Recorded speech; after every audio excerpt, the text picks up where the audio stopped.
Antes de começarmos, diz-nos nos comentários de que cidade estás a ver este vídeo. E agora, aproveita esta história.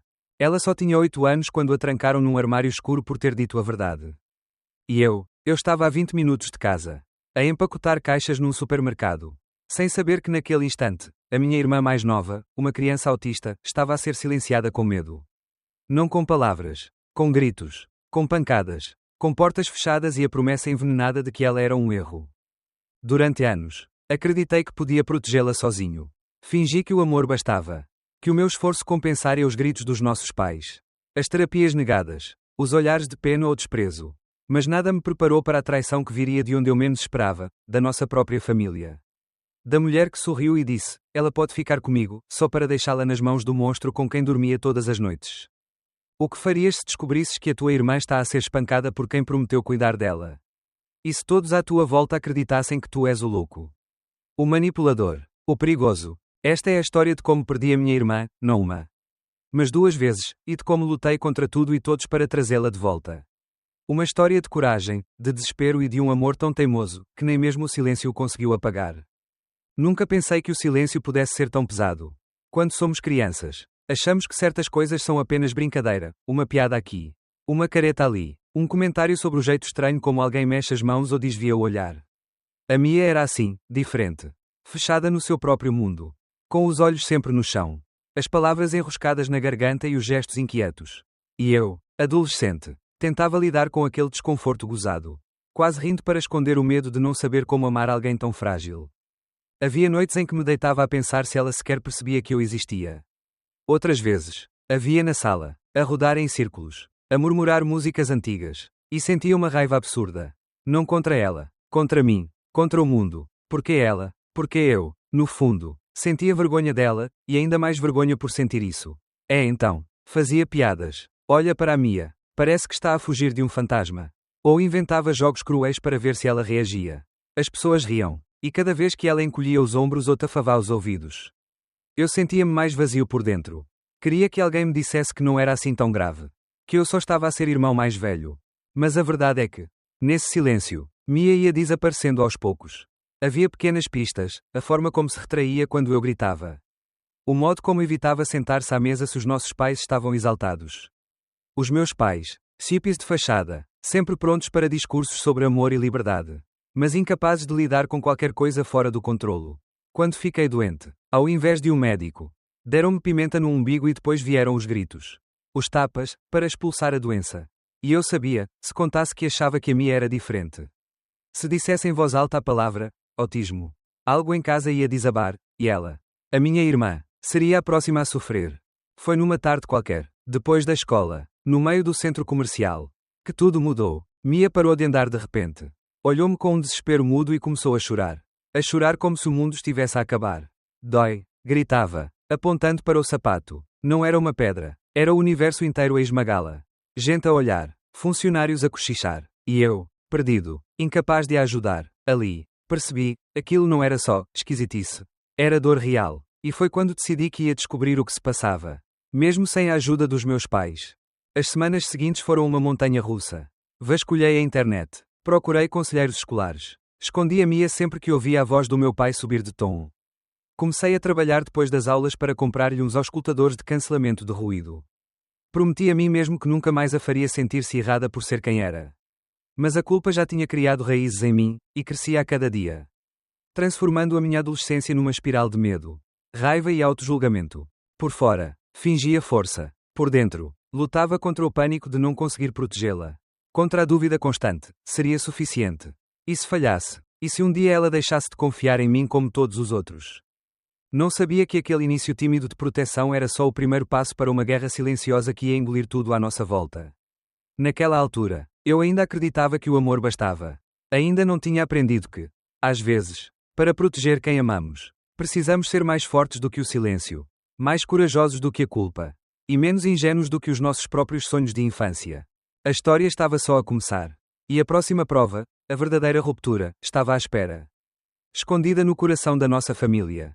Quando comecei a perceber o mundo de Mia, cada pequeno gesto tornou-se uma forma de resistência. Em casa, a tensão era como uma nuvem permanente, os meus pais aplanavam tudo o que fosse diferente com discursos sobre energia e positividade. Mas quando a Mia tafava os ouvidos. Ou gritava quando sentia cheiro de incenso ou quando alguém ligava o aspirador. Eles chamavam-lhe exagerada. Difícil. Um fardo. Cada lágrima dela era um incômodo. Cada crise. Uma vergonha. E eu era o escudo. Mas também o cúmplice silencioso. Passei a trabalhar em tudo o que conseguia, empacotador no supermercado, ajudante de lavandaria, até lavador de carros. Os meus colegas riam-se de mim, porque trabalhas tanto? Perguntavam. Não sabiam que cada hora extra era para comprar-lhe auscultadores novos. Para pagar livros sobre autismo. Para que, pelo menos uma vez por semana, ela pudesse ir à escola sem medo de barulho ou de olhares atravessados. Nas raras noites de silêncio, eu fechava-me no WC com ela, simulando jogos, quem conseguia respirar mais fundo. Quem conseguia fazer de conta que o mundo lá fora era feito de algodão. Onde nada magoava. Mia aprendia rápido. Ela olhava para mim com uns olhos enormes, cheios de perguntas sem voz. E eu sentia-me responsável por todas as respostas que não conseguia dar. À mesa de jantar, assistia a batalhas invisíveis. O meu pai criticava o facto de ela não comer tudo. A minha mãe suspirava. Dizia que devíamos ser gratos por ter comida. Mia só conseguia mastigar se eu cortasse o pão em quadrados perfeitos. Se não houvesse molho a tocar nos legumes. Eu fingia que era uma brincadeira, o pão mágico da Mia, dizia alto, fazendo rir quem estivesse por perto. Mas por dentro, sentia-me partido. Tantas vezes quis gritar, deixem-na em paz. Mas a verdade é que o medo me calava.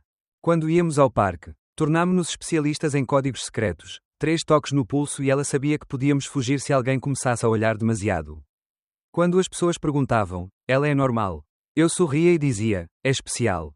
Mas só a Mia sabia o quanto doía ouvir aquilo. As noites eram piores. Eu ouvia o choro dela no quarto ao lado. Levantava-me em silêncio, sentava-me ao pé da porta e contava-lhe histórias sussurradas, que, um dia, íamos viver numa casa só nossa. Sem gritos, sem julgamentos. E ela, com a cabeça no meu colo, perguntava baixinho, prometes? Prometo, Mia, mesmo que não soubesse como cumprir. Enquanto a cidade dormia, eu imaginava todas as maneiras possíveis de escapar daquele ciclo, denunciar os meus pais, fugir, pedir ajuda à professora, à vizinha, a alguém. Mas o medo era maior que a coragem. E no dia seguinte, tudo começava outra vez, os pais a negarem os diagnósticos, a escola a fechar os olhos, a família a fingir que estava tudo bem. Cuidar dela tornou-se o meu modo de resistir ao absurdo, à violência calada das rotinas. Tornou-se, também, a forma de me perdoar pelo passado. Às vezes, Mia olhava para mim e sorria, mesmo depois de um dia difícil. E eu via ali uma força que não sabia que existia, uma esperança que me empurrava para frente. Mesmo quando eu já só queria desistir. Mas nenhum refúgio é eterno. E toda resistência tem um preço. O verdadeiro teste estava à porta, a primeira grande traição ainda estava para acontecer. E nenhum de nós estava preparado. Naquele dia, o tempo pareceu esticar-se como um elástico à beira de rebentar. Eu trabalhava, distraído e cansado, mas não conseguia afastar da mente a imagem da Mia a tremer todas as manhãs antes de ir para a escola. A sombra constante do medo nos olhos. O telefone tocou. A voz dela disse feita em soluços. Vem para casa. Não precisava de mais nada. Deixei tudo para trás. Atravessei a cidade como se cada semáforo fosse um obstáculo à sobrevivência.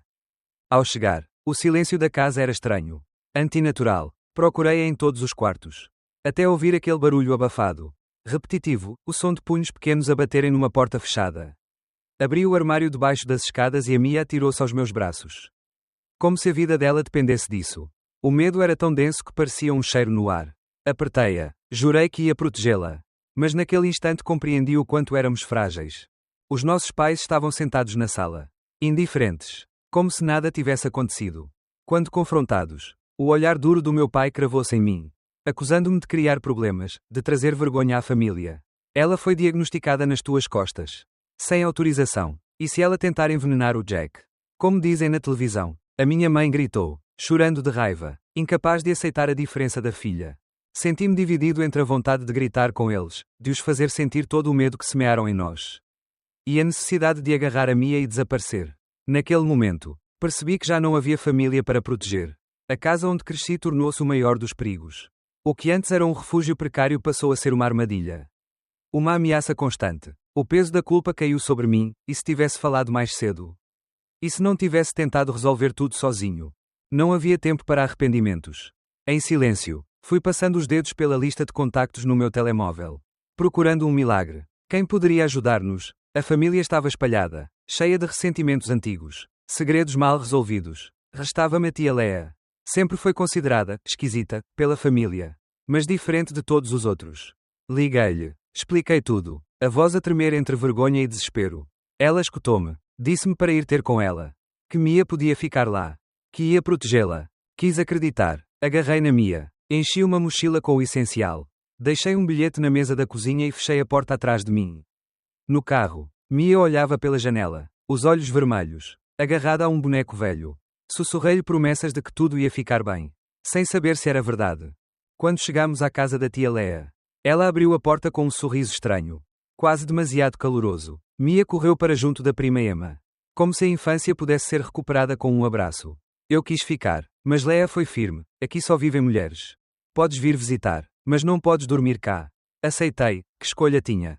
Despedi-me da Mia, prometendo que voltaria no dia seguinte. No caminho de regresso, um vazio abriu-se dentro de mim. Sabia que estava a fazer o melhor para ela, mas doía como uma ferida aberta.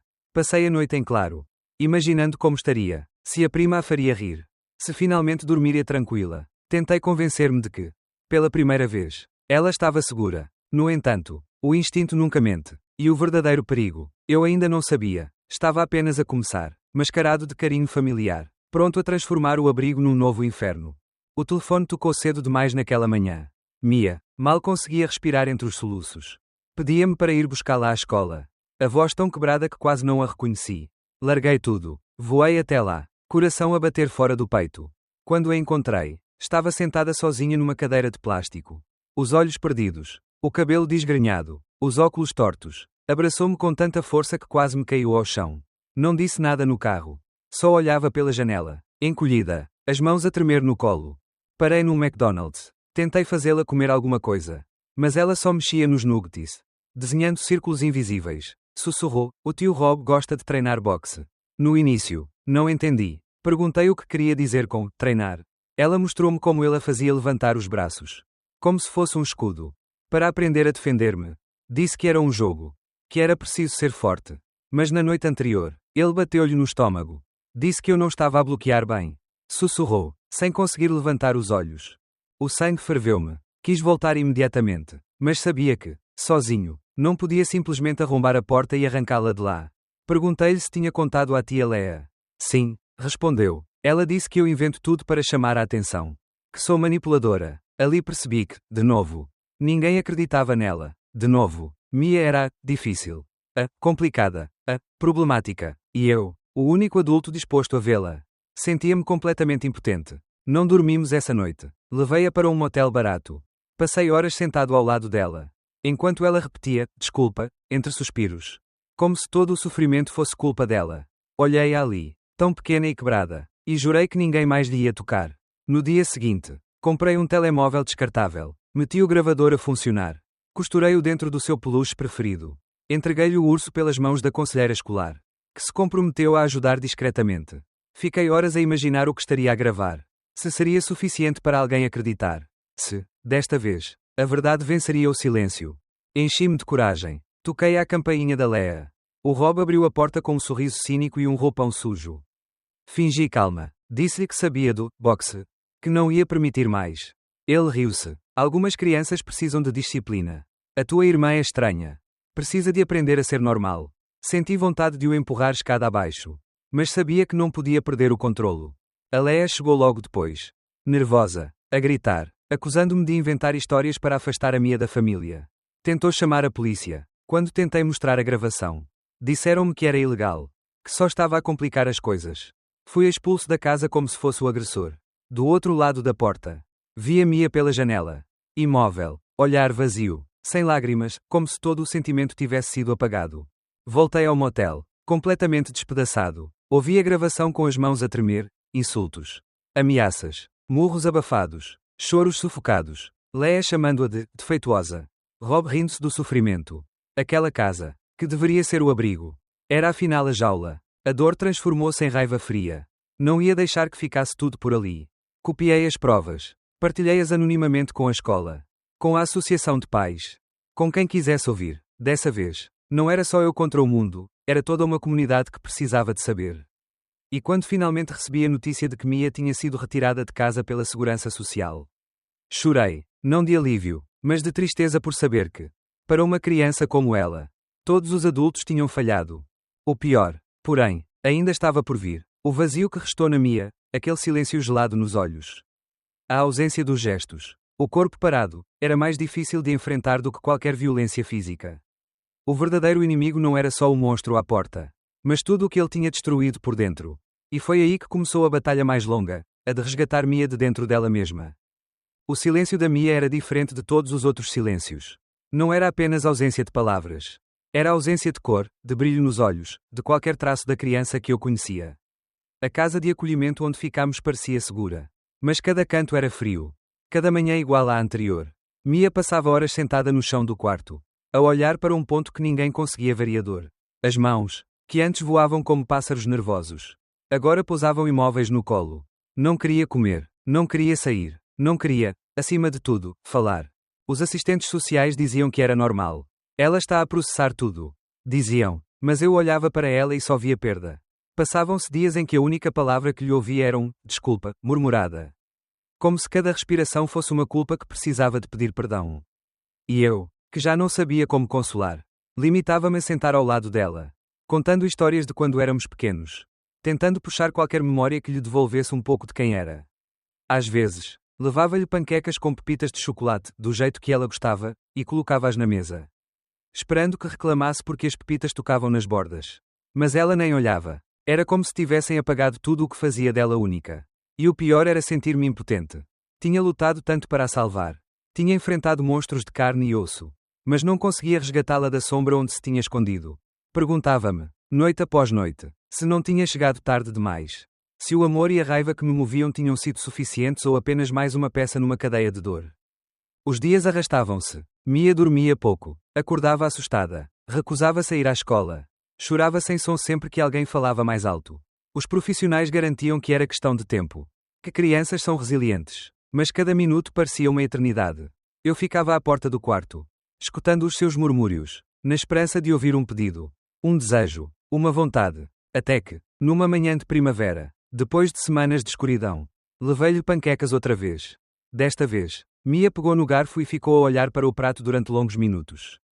De repente, franziu a testa e apontou para as pepitas de chocolate, estão a tocar nas bordas. Jack. Foi como se o mundo inteiro respirasse de novo.